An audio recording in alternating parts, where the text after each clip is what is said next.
मित्रांनो, स्वागत आहे तुमचं या डेटाच्या अनालिसिस व्हिडिओमध्ये. तर मित्रांनो, आजचं मार्केट बघितलं असेल कालच्या न्यूज नंतर. कालची जी न्यूज होती, ट्रम्प आणि अं, आपले मोदी पंतप्रधान यांच्यामध्ये जे पॉसिबल डील संभव होती की काही टॅरिफ कमी करेल अमेरिका. ठीक आहे, जर आपण रशियाकडून तेल खरेदी नाही केलं तर. ओके, तर तो 50%चा टेरिफ 15-20% येऊ शकतो, अशा अनुषंगाची ती न्यूज होती. SGX निफ्टी ऑलमोस्ट 330-40 पॉईंट वरती दाखवत होता. त्याच्यानंतरून मार्केटमध्ये काय आलं की एक पॉझिटिव्ह वाईब तयार झाली आणि पूर्णपणे मार्केटमध्ये एकदम हरियाली हरियाली मार्केट हिरवं होतं. ठीक आहे, निफ्टी पण 200-250 पॉईंट कंटिन्युअस सस्टेन करत होता. नंतरून दुपारच्या वेळात असं काय झालं की अचानक त्या ठिकाणी मुवमेंट्स आल्या. तर मित्रांनो, हा जो डेटा आहे, जे मार्केट खाली पडतं इंट्राडे, हे आपण पकडू शकतो का? तर 200% पकडू शकतो. यासाठी काय वेगळ्या टूल्स आहेत, कसं ते ऑब्झर्वेशन करायचंय, काय गोष्टी त्याला लागतात, तर त्या मी तुम्हाला 500 सबस्क्रायबर कंप्लीट झाल्यानंतर सांगणार आहे. ते एक सिक्रेट आहे, मी तुम्हाला ऑलरेडी कमिट केलंय. तर त्यासाठी तुम्ही प्रयत्न करा. जोपर्यंत सबस्क्रायबर होणार नाही, हे सिक्रेट मी तुमच्यापर्यंत ते ठेवणार आहे इथे. ठीक आहे, त्यासाठी तुम्हाला ते करावं लागणार आहे कंप्लीट. तर मित्रांनो, विषय लक्षात घ्या की मार्केटमध्ये किती पण मोठी न्यूज येऊ किंवा काही पण येऊ ना, जर तुमचा डेटा जर थोडासा डामाडोल आहे किंवा डेटामध्ये काही गडबड आहे, तर त्या ठिकाणी आपल्याला तो जो आहे, ज्या पोझिशन्स आहे मोठ्या प्लेअरच्या, तो मॅच करण्याचा प्रयत्न करतो. आणि ऑलमोस्ट आपलं जे प्रिडिक्शन होतं, म्हणजे जो डेटा होता, ऍक्च्युली प्रिडिक्शन म्हणणं चुकीचं आहे याला, जो डेटाचा आउटकम होता तो साईडवेज होता. ठीक आहे, तर अशा पद्धतीने की क्लायंटच्या पण फार हेवी पोझिशन्स नव्हत्या, FIच्या पण फार चेंजेस नव्हते आणि रिटेल क्लायंट पण नव्हता. तर मग आयडियली 23 तारखेचं मार्केट जे खुलायला पाहिजे होतं, ठीक आहे, तर ते थोडंसं साईडवेजच होणं अपेक्षित होतं.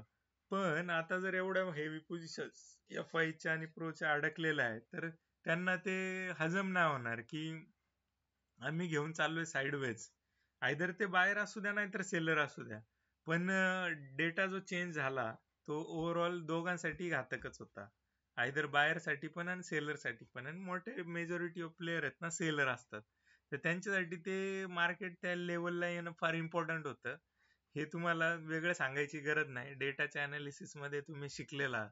ठीक आहे, तर आता दुसरी गोष्ट, उद्यासाठीचं म्हणजे आज दिवसभरात एका वरच्या लेवलला काहीतरी काम झालंय आणि ते दुपारनंतर पडले. तर मग त्या वेळात काय गोष्टी घडल्यात ना, त्या गोष्टी फार इम्पॉर्टंट आहे. तर मित्रांनो, FIज आहे ना बऱ्यापैकी घाबरून पळालाय, म्हणजे बऱ्यापैकी काही गोष्टींमध्ये अनवाइंड आहे किंवा ज्या पॉझिटिव्ह पोझिशन्स आहेत ना, त्या बऱ्यापैकी वाढलेल्या आहेत. म्हणजे ऑलमोस्ट 50 ते 60 हजाराच्या पोझिशन्स त्यांनी वाइंड अप केलेल्या आहेत. तर हळूहळू हा 4-4.5 लाखाहून 3 लाखापर्यंत आलेला आहे. आणि प्रोने काय केलंय, दुपारनंतर थोड्याशा अग्रेसिव्ह शॉर्ट्स त्या ठिकाणी ऍड केलेले आहेत. दुपारनंतर, एक्झिट नंतर. तर या ठिकाणी आपल्याला 1,85,000च्या नेट टू नेट शॉर्ट त्यांच्या बघायला मिळतात. तर ओव्हरऑल प्रो जो आहे ना, तो निगेटिव्ह आहे. प्रो थोडासा निगेटिव्ह आहे दुपारनंतर. FI ची गोष्ट कराल तर FIनी ज्या पोझिशन्स आहे ते लॉंग साईडला वाढवलेल्या आहेत. ओके, लॉंग साईड त्यांनी थोडीशी मजबूत केली आहे आणि रिटेल क्लायंट पुन्हा एकदा थोडासा शॉर्ट जाताना दिसलाय. हा डेटा आहे ना फार मिक्स मॅच आहे. म्हणजे सेंटिमेंट आहे ना थोडेसे पॉझिटिव्ह त्या ठिकाणी आहेत, पण डेटा एकदम थोडासा मिसमॅच आहे.